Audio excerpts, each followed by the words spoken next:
Assalamualaikum warahmatullahi wabarakatuh. Jumpa lagi dengan Don Arifin _MP dalam pembelajaran IPA yang menyenangkan. Kali ini kita akan membahas kisi-kisi dan contoh soal penilaian akhir semester 1 Mapel IPA kelas 9 untuk soal IC tahun ajaran 2022-2023. Oke, sudah siap semuanya? Mari kita mulai.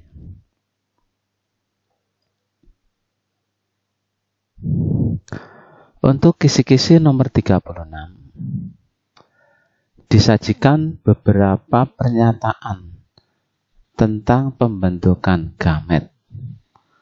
Peserta didik dapat melengkapi peristiwa spermatogenesis dengan benar. Untuk materi spermatogenesis ini ada 5 tahap. Yang pertama adalah spermatogonium, kemudian spermatosit primer, kemudian spermatosit sekunder, baru spermatid, dan terakhir adalah sel sperma atau spermatozoa. Jadi ada 5, anak-anak semuanya, tolong dipahami. Untuk soalnya, kamu harus dapat melengkapi peristiwa spermatogenesis. Jadi bentuk soalnya nanti ada kemungkinan beberapa dikosongi atau mungkin semuanya dikosongi. Mari kita ke contoh soalnya. Contoh soal. Perhatikan bagan spermatogenesis di bawah ini. Lengkapilah bagan tersebut. Nah, di sini ada 5 bagan dan kosong. Maka jawabannya yang pertama adalah spermatogonium, yang kedua spermatosit primer, yang ketiga spermatosit sekunder, yang keempat spermatid, dan yang kelima spermatozoa atau sperma. Nah, ini sudah saya katakan tadi bahwa bisa jadi ini 2 atau 3 dikosongi. Ya, misalnya di nomor 2 dikosongi, 3-nya dan 4, dan nomor 1 dan 5 sudah diisi atau dengan model yang lainnya. Oke, semangat belajar. Lanjut soal nomor 37. Disajikan pernyataan tentang penyembuhan. Peserta didik dapat menyebutkan ciri tumbuhan yang penyerbukannya dibantu oleh suatu perantara dengan benar. Anak-anak semuanya bisa fokus ke 2 hal. Yang pertama adalah anemogami atau tumbuhan yang penyerbukannya dibantu oleh angin. Tanaman yang penyerbukannya dibantu oleh angin ini memiliki ciri-ciri yaitu bunga berukuran kecil, serbuk sari banyak dan ringan, jumlah bunganya banyak, dan tidak menghasilkan bau atau nektar. Ya. Contoh tanaman yang penyerbukannya dibantu oleh angin adalah jagung, kelapa sawit, dan padi. Yang kedua materinya adalah entomogami, yaitu penyerbukan yang dibantu oleh serangga. Dapat terjadi ketika serangga tertarik kepada bunga tersebut. Maka ciri bunga atau tanaman yang dapat menarik serangga yaitu tanaman yang menghasilkan nektar. Serangga akan mencari nektar untuk disimpan sebagai cadangan makanan. Oke, contoh soalnya untuk soal nomor 37. Tuliskan 3 ciri tumbuhan yang penyerbukannya dibantu oleh angin atau anemogami. Maka Anda semuanya bisa menyebutkan dari 4 ini minimal 3. Jawabannya adalah bunga berukuran kecil, serbuk sari banyak dan ringan, jumlah bunganya banyak, dan yang terakhir tidak menghasilkan bau atau nektar. Hanya 3 dari 4. Maka silakan dihafalkan dengan baik. Atau bisa jadi tuliskan 3 ciri tumbuhan yang penyerbukannya dibantu oleh serangga, entomogami. Ya. Maka jawabannya adalah serbuk sari berlendir. Kenapa berlendir? Ini akan mudah melekat di tubuh serangga, kemudian memiliki mahkota bunga dengan warna yang menarik perhatian serangga. Yang ketiga, berbau harum. Dan yang keempat, memiliki kelenjar madu atau nektar. Dari 4 ini diminta adalah 3 untuk menentukan ciri tumbuhan yang penyerbukannya dibantu oleh serangga. Oke, kita lanjut soal nomor 38. Kisi-kisinya disajikan pernyataan tentang persilangan monohibrid suatu tanaman.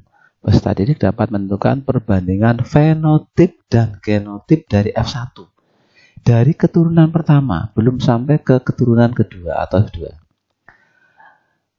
Untuk soal 38 ini, materinya adalah persilangan monohibrid ada 2, yaitu monohibrid dominan dan monohibrid intermediate. Untuk kali ini, anak-anak semuanya silakan fokus di monohibrid dominan.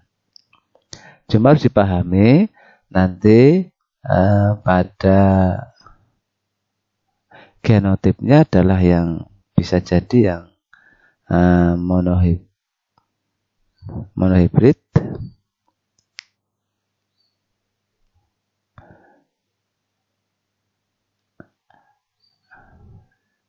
contoh soal ini. Untuk soal nomor 38, disajikan pernyataan tentang persilangan monohibrid suatu tanaman.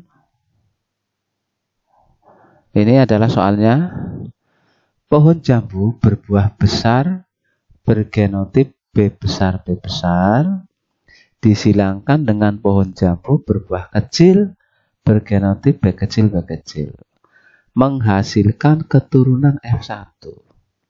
Pertanyaannya, tentukan perbandingan genotip dan fenotipnya dari keturunan F1-nya. Oke, dari soal ini kita bisa mencari P1-nya atau parent satunya, induk pertamanya adalah genotipnya B besar, disilangkan dengan B kecil. Fenotipnya jambu besar disilangkan dengan jambu kecil. Dari genotip B besar, kita dapat menentukan gametnya adalah B besar. Genotip B kecil, gametnya adalah B kecil. Maka kalau ini disilangkan, F1-nya adalah B besar, kecil, ini 100%. Ya. Fenotipnya adalah jambu besar, 100%. Ya. Maka ini kemungkinan keluarnya sangat kecil karena di soal ditanyakan perbandingan fenotip dan genotip. Maka kemungkinan yang keluar nanti adalah bentuk soal berikut yang kedua. Yaitu misal ada pohon jambu berbuah besar, bergenotip B besar, B kecil, disilangkan dengan pohon jambu berbuah kecil, bergenotip B kecil, menghasilkan keturunan F1.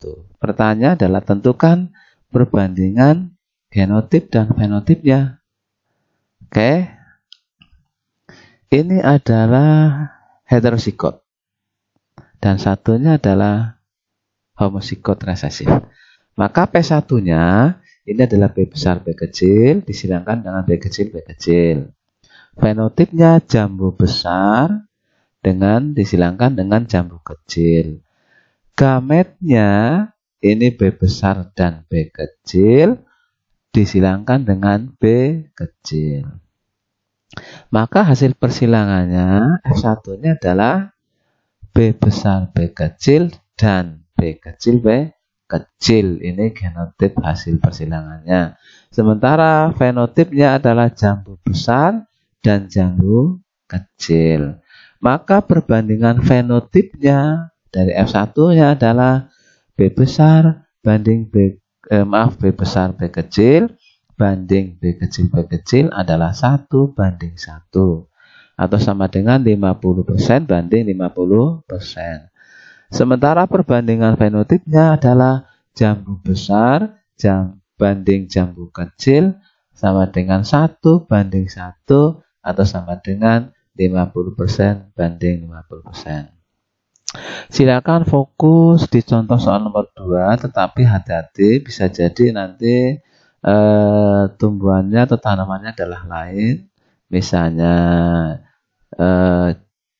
semangka berbuah besar, ya, disilangkan dengan semangka berbuah kecil, atau bisa jadi nanti hurufnya yang diubah, lambang genotipnya. Oke, jangan lupa semangat. Lanjut soal nomor 39. Nah, di sini kisi-kisinya disajikan 5 benda bermuatan listrik statis. Peserta didik dapat menentukan jenis muatan benda jika salah satu benda diketahui muatannya. Untuk materinya di sini anak semuanya bahwa interaksi antara benda-benda yang bermuatan listrik itu yang pertama adalah tolak-menolak apabila muatannya sejenis. Dan yang kedua, tarik-menarik ya apabila kedua muatannya tidak sejenis atau berlainan. Oke, kita lanjut ke contoh soal nomor 39. Perhatikan interaksi muatan listrik antara balon A, B, dan C. Berikut ini. Jika diketahui bahwa balon B bermuatan listrik negatif.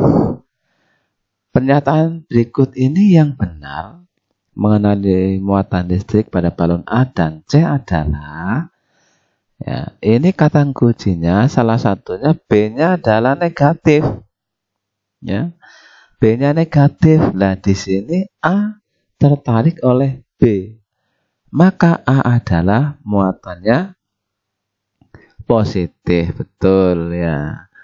Nah, A-nya positif. Lah di sini A menolak muatan C. Berarti C muatannya sama dengan muatan A, yaitu positif. Diulangi ya. Ini yang pertama diketahui B-nya adalah muatan listrik negatif. Di gambar ini A tertarik oleh B. Maka A adalah bermuatan positif. Nah, kemudian A ini menolak C. Maka C bermuatan sejenis, yaitu sama-sama positif. Maka jawabannya adalah A. Pola A bermuatan positif dan C bermuatan positif. Lanjut, contoh soal yang kedua. Perhatikan gambar, bola-bola bermuatan listrik sebanyak 4 buah. Digantung pada tali dengan posisi seperti gambar. Jika diketahui bola B bermuatan listrik negatif, ini B-nya negatif. Maka muatan A, C, dan D berturut adalah, anak semuanya, gambar ini adalah terjadi tarik-menarik. Ketika B bermuatan listrik negatif, maka A adalah apa? Iya, betul. A adalah positif. C-nya juga, karena menarik B, maka C-nya juga positif. Oke. Ya.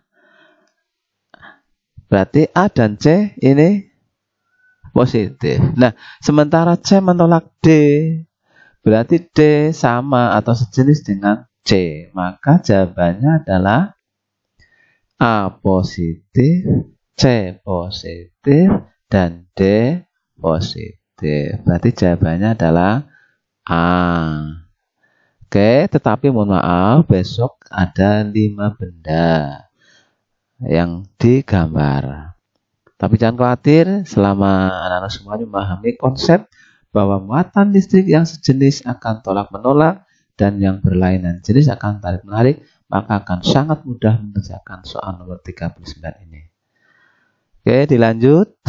Soal nomor 40 atau yang terakhir.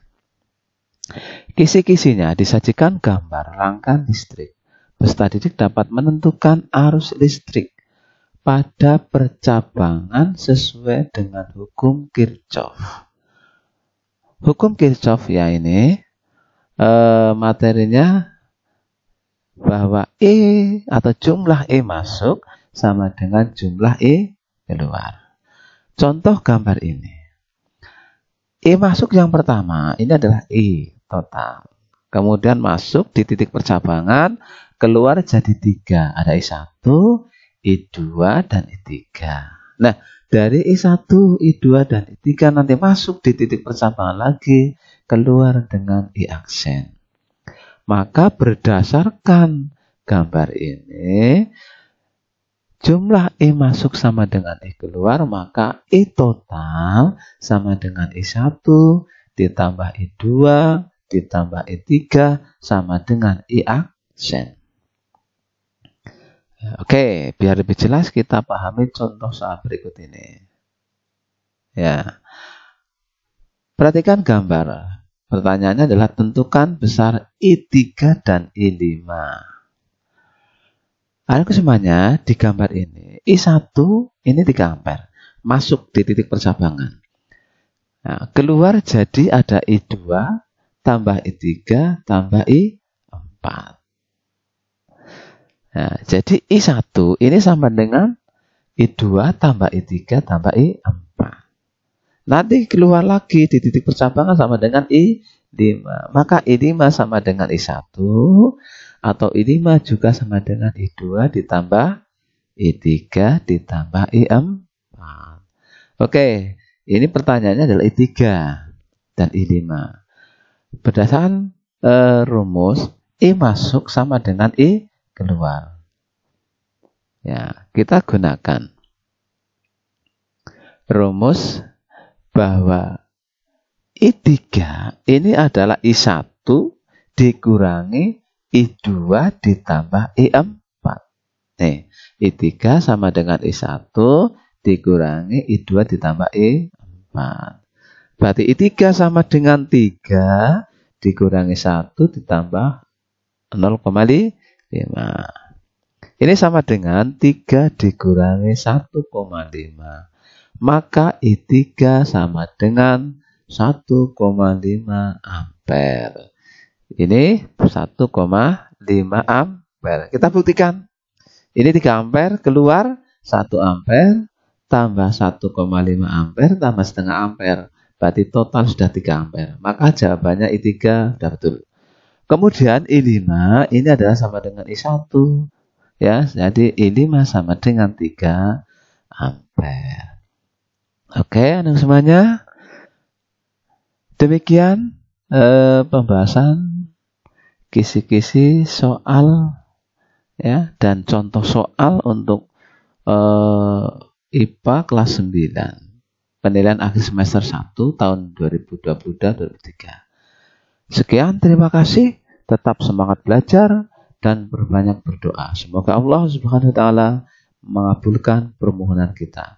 Amin, amin ya rabbal alamin. Assalamualaikum warahmatullahi wabarakatuh.